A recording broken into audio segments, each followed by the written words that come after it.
Telugu capital భక్తి టీవీకి స్వాగతం సుస్వాగతం. నేను శ్రీలక్ష్మి. ఈరోజు మనతో ఆధ్యాత్మికవేత్త ఆస్ట్రాలజిస్టు శ్రీ హరిప్రియ గారు ఉన్నారు.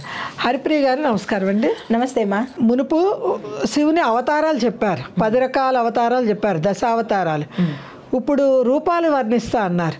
ఆ రూపాలు వర్ణించండి అమ్మా. చాలా తెలియని విషయాలు, ఎన్నెన్నో చక్కటి విషయాలు తెలియజేశారండి.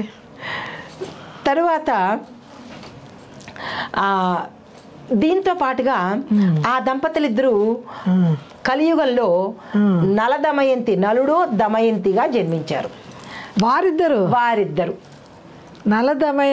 నలదమయంతులుగా కలియుగంలో పునర్జన్మ తీసుకున్నారనమాట. అక్కడ యతినాథిగా మోక్షాన్ని ఇచ్చాడు, ఇక్కడ నలదమయంతులుగా కలియుగంలో వీళ్ళిద్దరూ ఆ దంపతులు జన్మించారనమాట. ఇంకా అది మనకి తెలిసిందే కదా, నలదమయంతుల కథ మనకి తెలిసిందే కదా. అయితే తరువాత కృష్ణ దర్శన్ అనే అవతారము, కృష్ణ దర్శన్ అది కూడా చెప్తాను. కృష్ణుడు దర్శనే. అయితే శివుడు ఒక వ్యక్తి జీవితంలో యజ్ఞాలు యాగాలు చేయించటానికి ఇప్పుడు మనకి నిత్యకూర్చంలో చాలా మంది అందరూ యజ్ఞాలు చేయలేగా, కొంతమందికే నిత్యాగ్నిహోత్రం పాత రోజుల్లో ఉందండి. మా తాతయ్యల కాలంలో చూసాం నిత్యాగ్నిహోత్రం. తర్వాత కొంతవరకు నడిచింది, ఇప్పటికీ కొంతవరకు నడుస్తున్నది. కొంతమందికి మాత్రమే తీసుకున్నారు. కొందరు చేయాలంటే సామాన్యంగా ఉంటుందా? ఆ యజ్ఞాలు చేసే వారిలో ఉండే ఆ రూపమే కృష్ణ దర్శన్ అంట. అది ఒక అవతారము. అదొక అవతారం. అది చెప్పండి.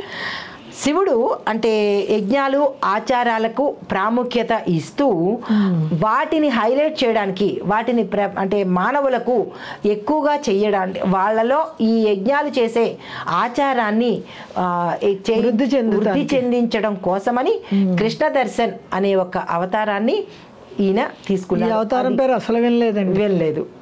ఇవి ఇలాగ మదించి తీసినవన్నమాట. తరువాత భిక్షువర్య అనే అవతారము. భిక్షువర్య అయితే ఈ అవతారము మనుషులని ప్రమాదాల నుంచి కాపాడుతుంది. ఈ విషయం ఎవరికీ తెలియదు, అస్సలు తెలియదు. ఎన్ని ప్రమాదాలు జరుగుతున్నాయండి, యాక్సిడెంట్స్ అవి ఉంటాయి కదా, అగ్ని ప్రమాదాలు కానీ ఏదైనా ప్రమాదం అంటే ప్రమాదమే అంతే. అది ఏదైనా కానీ ఈ ప్రమాదాల నుంచి కాపాడే శివుడి అవతారమే భిక్షువర్య అవతారం.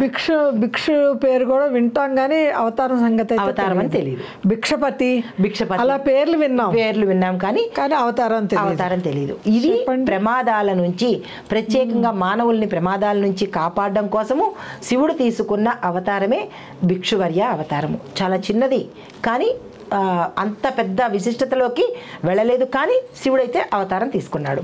తరువాత సురేశ్వర్ అనే అవతారము. సురేశ్వర్ అయితే ఈ అవతారము భక్తుల్ని రక్షించడం కోసము ఇంద్రుడి రూపంలో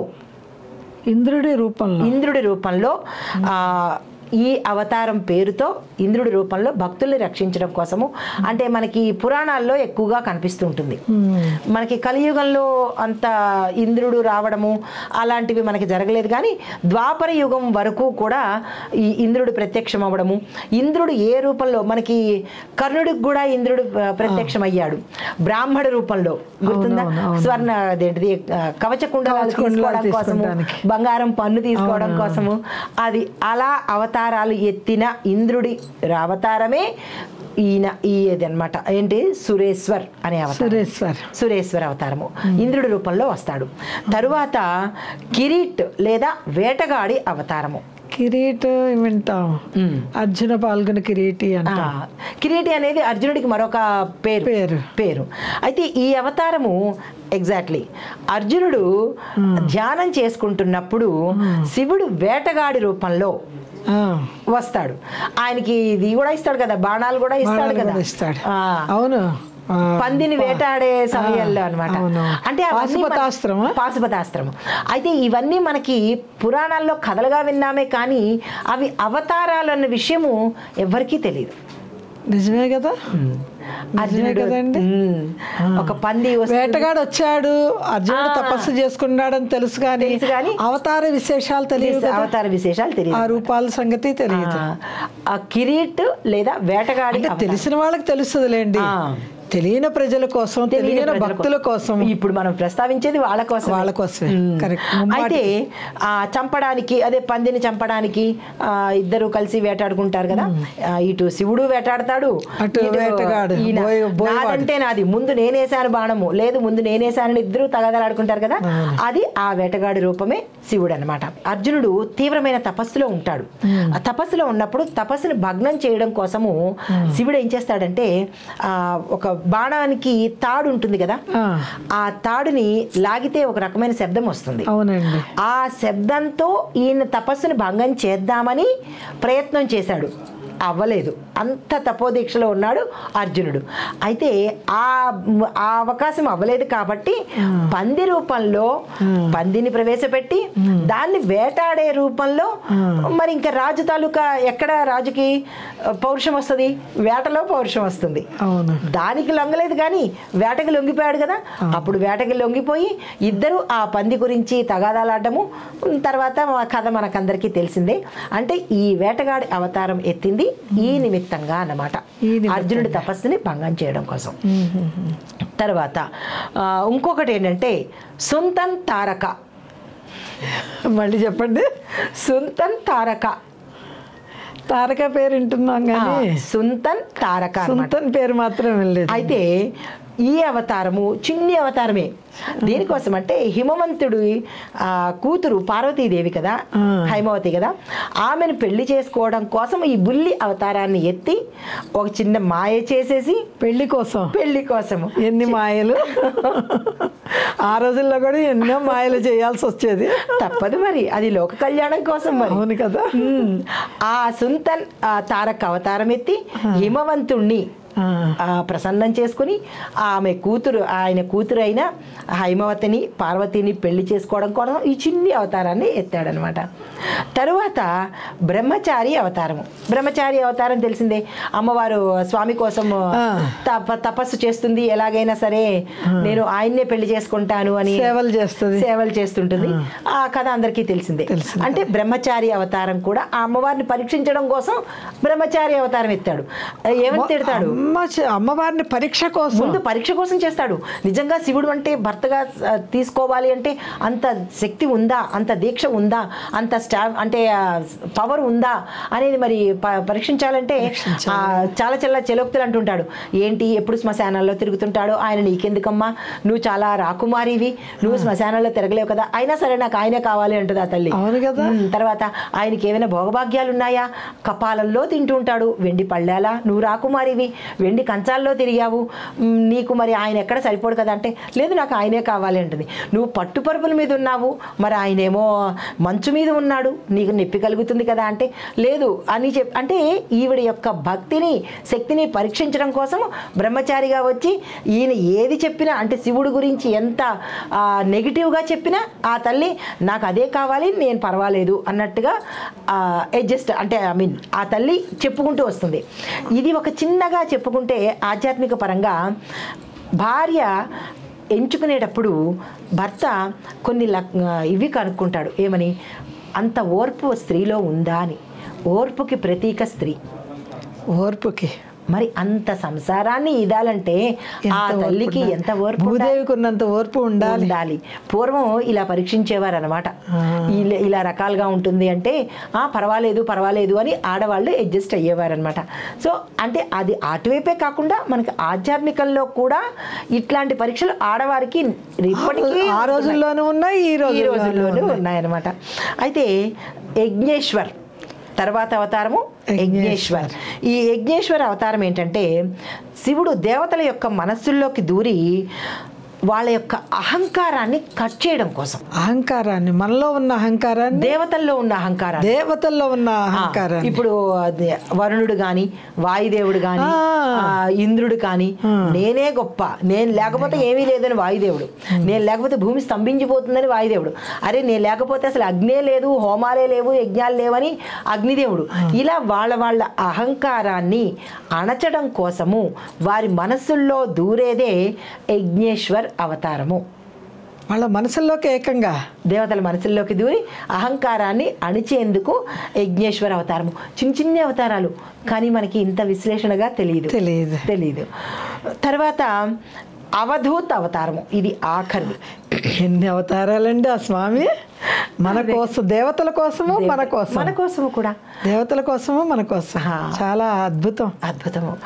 ఇప్పటికీ ఉన్నది అవధూత అవతారము. అవధూతలు వచ్చారంటారు కదా మరి. ఆ అవధూతల అవతారమే ఇప్పటికీ, అంటే కలియుగం అంతం వరకు శివుడి యొక్క నిలిచిపోయిన అవతారము, అంటే ఎప్పటికీ ఉండేది. మిగతా అవతారాలన్నీ అప్పటికప్పుడు ఆ కార్యం అయిపోగానే అవతారం చాలించేసేవారు. ఈ అవతారం మీరు తెలియజేస్తే నిజమే కదా. అవధూతలు ఎంతమంది ఉన్నారు? అవధూత అంటే సాక్షాత్తు పరమేశ్వరుడు. అవధూతలు అంటే, అవధూతలు అంటే ఇప్పుడు అందరూ అవధూతలు, నేను అవధూతనే అంటున్నారు. అలా కాదు. అవధూత అనేవాళ్ళు కనపడరు, అదృశ్య రూపంలో ఉండేవారు అవధూతలు. కొంతమందికి మాత్రమే కనపడతారు. ఆ చర్మ చక్షువులకి కాకుండా మనశ్చక్షువులకి కనబడతారు, మనోచక్షువులకి కనబడతారు. అవధూత దర్శనం సాధారణంగా ఎవరికి అవ్వదు. దానికి ఒక చిన్న ఉదాహరణ చెప్తాను. నేను అనుకున్న అవధూతలు వేరండి, ఇప్పుడు మీరు చెప్పే అవధూతలు వేరు. అప్పుడు అర్థమైంది నాకు. అవధూతలు ఎవరికి కనపడరు. దానికి కూడా మనకి అంతటి శక్తి ఉంటేనే కనబడతారు తప్ప, కానీ వాళ్ళ పాదముద్రలు మాత్రం కనబడతాయి.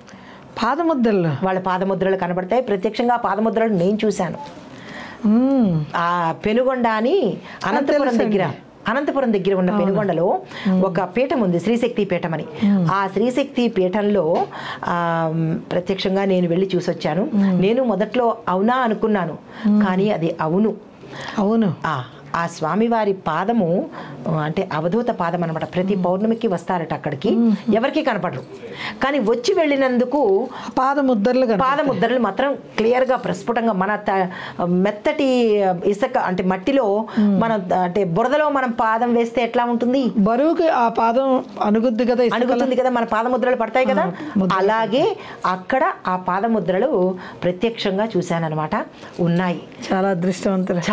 చాలా నిజంగా అసలు కొన్ని రకాలుగా చెప్పాలంటే గత జన్మ పూర్వజన్మ సుకృతమే నాకు. నిజమండి. ఇంత చెప్తున్నారు అంటే, ఇంత వాగ్దాటిగా, ఇన్ని రకాలుగా ఆధ్యాత్మికంగా చెప్తున్నారు చిన్న వయసులో అంటే చాలా విశేషం ఉంది. గత జన్మలో చేసుకున్న పుణ్యము, ఆ లలితా పరమేశ్వరి యొక్క అనుగ్రహము. స్వయంగా ఆ అవధూత పాదాలను చూశానండి. ఉన్నారు, కానీ ఎవరికి కనపడరు. వాళ్ళు వచ్చి వెళ్ళిపోతున్నప్పుడంట, నేను అక్కడ వాళ్ళ దగ్గర నుంచి తెలుసుకున్నాను. అక్కడ కొన్ని సంవత్సరాల క్రితం ఉన్న యతీశ్వరుడిని అడిగామన్నమాట. ఇది అవధూత అంటున్నారు, మరి మాకు ఎలా తెలుస్తుంది అంటే కనుక, ఆ పాదాలు వెడల్పు కొలతలు అవి చూసాము. అసలు అమోఘం అసలు అది. ఆ పాదముద్రలు అంతటి మహోన్నతమైన పాదముద్రలు. అయితే వారు వచ్చి వెళ్ళిపోయినప్పుడు ఎవరికి కనపడరు. బ్రహ్మముహూర్త సమయంలో వస్తారు. వచ్చి వెళ్ళిపోయినప్పుడంట జింక రూపంలో వస్తారు. అంటే పైనుంచి జింక రూపంలో వచ్చి భూమి మీద పాదముద్రలు ఆనించి శివుణ్ణి పూజ చేసుకుని మళ్ళా తిరిగి వెళ్ళిపోతారు. ఆ వెళ్ళిపోయేటప్పుడు విపరీతమైన సువాసన వస్తుంది. అది వందల అడుగుల దూరం వరకు, ఆ చుట్టుపక్కల గ్రామాల్లో ఉన్న వరకు వాళ్ళకి అర్థమవుతుంది. ఎప్పుడు వస్తారు, ఎప్పుడు వెళ్ళిపోతారు కూడా ఆ గ్రామస్తులకి తెలుస్తుంది. అప్పుడు ఎవరు ఇళ్లలోంచి బయటికి రారు. ఎందుకంటే మళ్ళీ వారి రాకను భగ్నం చేసినట్టు అవుతుంది కదా. అందుకని ఆ గ్రామస్తులు ఎవరు ఆ సమయంలో రారన్నమాట. అంత ప్రత్యక్షంగా చూసాము. అవధూతలను వినడమే కానీ ప్రత్యక్షంగా చూడడం జరిగింది. అది నిజంగా ఆ అవధూతలు మనిషికి ఎవరికి కనపడరు. అవును హరిప్రియ గారు, ఇప్పుడు కుంభమేళ నడుస్తుంది కదా, ఎన్నో వేల మంది, లక్షల మంది వస్తున్నారు, కోట్ల మంది వస్తున్నారు, వెళ్తున్నారు. అలా అవధూతలు ఉండబట్టే కదా. అంతే కదా. ఏ రైళ్ళు ఎక్కరు, ఏ విమానాలు ఎక్కరు, ఏ బస్సులు ఎక్కరు, ఎలా వస్తారో ఎలా వెళ్తారో కూడా తెలియని అంత మహత్యం ఉంది కాబట్టే అంత మేళా నడుస్తుంది. అంటే ఇక్కడ ఒక విశేషము, నాగసాధువులు వేరు, అఘోరాలు వేరు, అవధూతలు వేరు, ఋషులు వేరు, యతీంద్రులు వేరు. ఇప్పుడు మనం చూసేది ఈ కుంభమేళాలో మన కళ్ళకి కనపడేది అంటే సాధువులు, అవధూతలు కాదు, సాధువులు, అఘోరాలు, నాగసాధువులు. ఇలాగా అంటే శివుడు దీక్ష తీసుకున్న వాళ్ళు తప్ప అఘోరాలు అవధూతలైతే మాత్రము ఎవరికీ కనపడరు. వాయువేగ మనోవేగంతో హిమాలయాల నుంచి వస్తారట. ఇది నేను చెప్పిన మాట కాదు, సాక్షాత్తు శివపురాణంలో ఉన్నదనమాట. వాళ్ళు వచ్చి వెళ్ళిపోయి మళ్ళా తిరిగి యథాస్థానానికి వెళ్ళిపోతారు. కానీ అది వచ్చి వెళ్ళారు అని తెలియడం కోసము బ్రహ్మముహూర్త సమయంలో కనుక ఆ నీళ్లను, ఆ నదిని కనుక మనం పరిశీలిస్తే ఆ పరిశీలించే అవకాశం ఎవరికి ఉంటుంది? కానీ నీళ్ళ అలజడిలో చెప్పవచ్చు, ప్రత్యేకత ఉంటుంది. అది కూడా గమనించవచ్చట. ఎలాగూ అంటే కనుక ప్రప్రథమంగా స్నానం చేసినప్పుడు మామూలుగా ఉన్నప్పుడు నీళ్లు ప్రశాంతంగా ఉంటాయి, అలజడి ఉండదు. కానీ ఎవరైనా ముట్టుకుని మనం చేస్తే అలజడి ఉండి కదలికలు కనబడతాయి.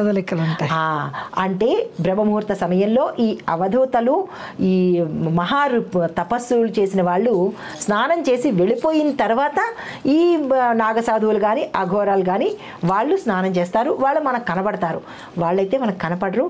ఇది వాస్తవమైన విషయం అన్నమాట. చూస్తున్నాం కదండి, ప్రత్యక్షంగా చూస్తున్నాము. నమస్తే.